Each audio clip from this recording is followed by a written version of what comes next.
Well, I just watched the Apple event around the iPhone 15, and I've got some thoughts about whether you should upgrade from a video and filmmaking perspective.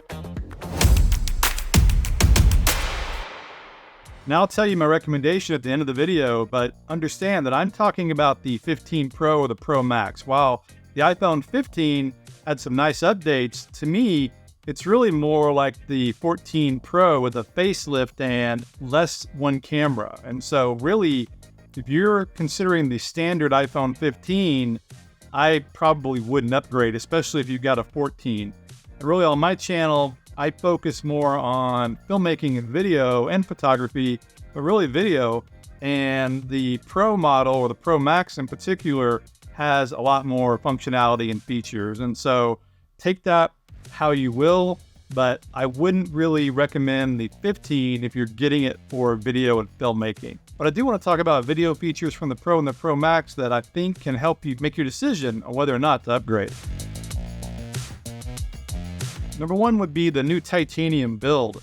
It may not seem like a big thing, but it does two things in my mind. Number one, it's stronger, supposedly, and the bigger point is it's lighter weight.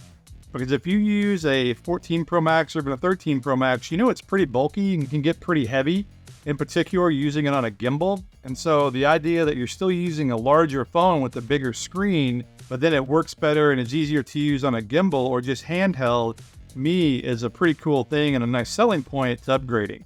So the titanium build, better construction and lighter weight, looks promising.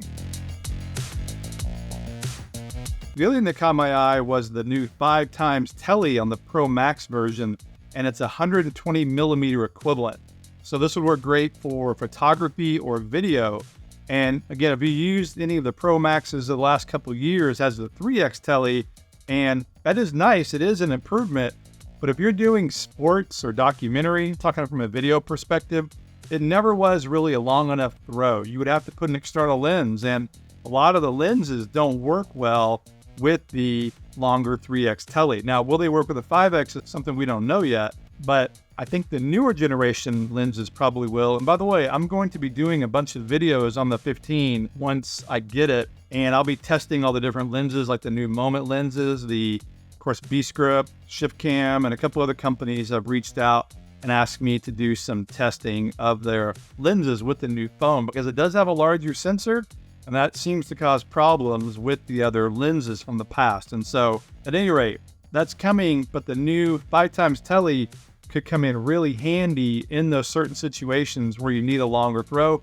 And again, it's built into the phone, and so it keeps it easy, and I think that's another good selling point. Now, another one, and this is pretty niche probably, but the ability to record ProRes to an external recorder is really enticing to me. I've actually asked Filmmakers Pro about doing this for a long time, and you've been able to go out to an external recorder with the lightning cable.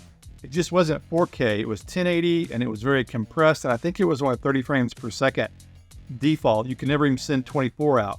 Now, I used it for monitoring or for recording tutorials like screen capture, but it wasn't really suited for using it as actual video.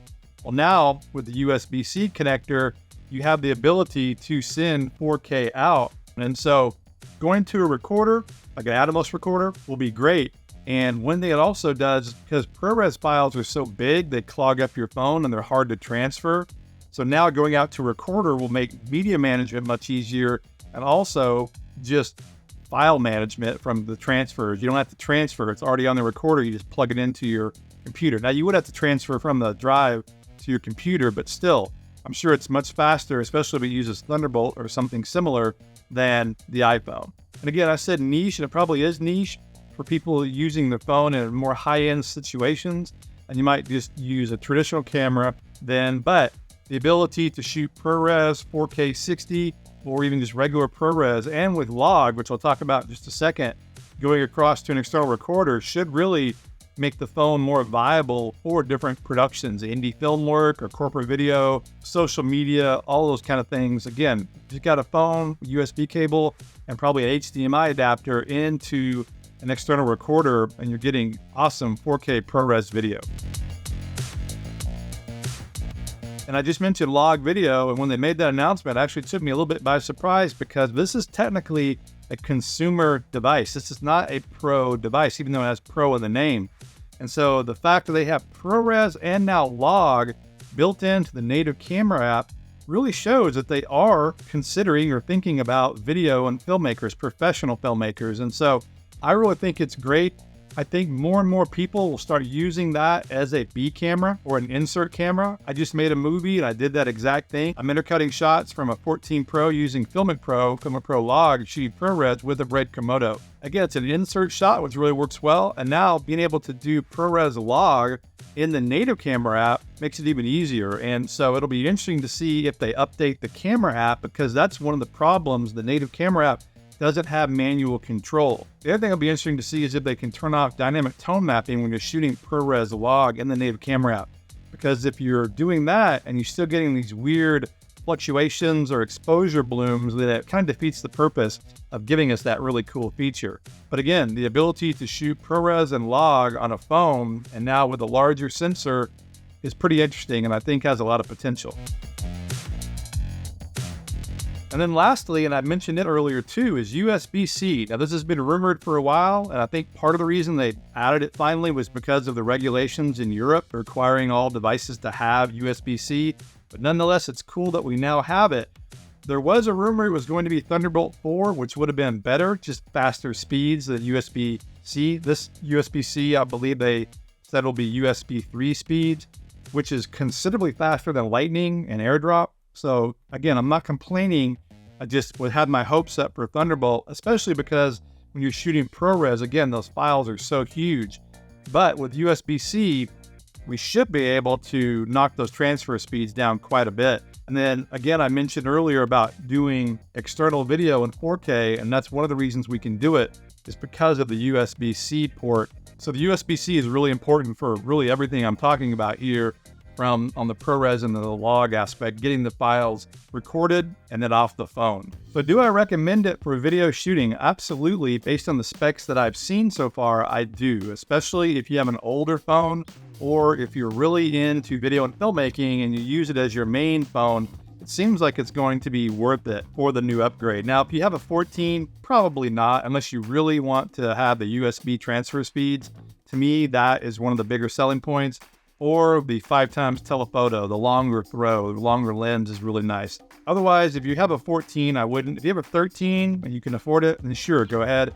Anything prior to a 13, absolutely, you're due. Go ahead and knock it out. I would go with the Pro or the Pro Max, but that's just me. I tend to stick with a 1 terabyte phone, or I did last time because I shoot a ton of video. If you don't shoot a lot of video, 256 will be fine, or 512. I assume they have a 512. I'm basing all this on my 13 and 14 experience. And I've had iPhone since the 5, and so I've had every iteration except for the 10. I didn't pick up the 10. I skipped it because I went with the iPhone 8 Plus at the time. I was more interested in that phone because the 10 didn't fit with my various accessories I had. And so it'll be interesting to see what accessories work with the new one and what doesn't. And so again, I'll be testing all that, doing a lot of videos coming soon once I get the new phone. If you follow my channel for long, you know that I'll compare it to the 14 and probably the 13. And I'll check out all these various lenses and cases, etc., to see what works and doesn't work. But at any rate, I think it's a good upgrade based on the specs I've seen today. And I'll know even more once I get my hands on it. But if you're looking for a new phone and you're due, and in particular, if you do a lot of video and filmmaking, I think they've made some nice updates here. Again, for the Pro or the Pro Max, not the regular iPhone 15. If you have a 14, don't switch. To me, it's not as big of an upgrade, unless, again, you're really into USB-C. But that's all I got. Hopefully I'll get the phone soon, and I will talk to you guys soon.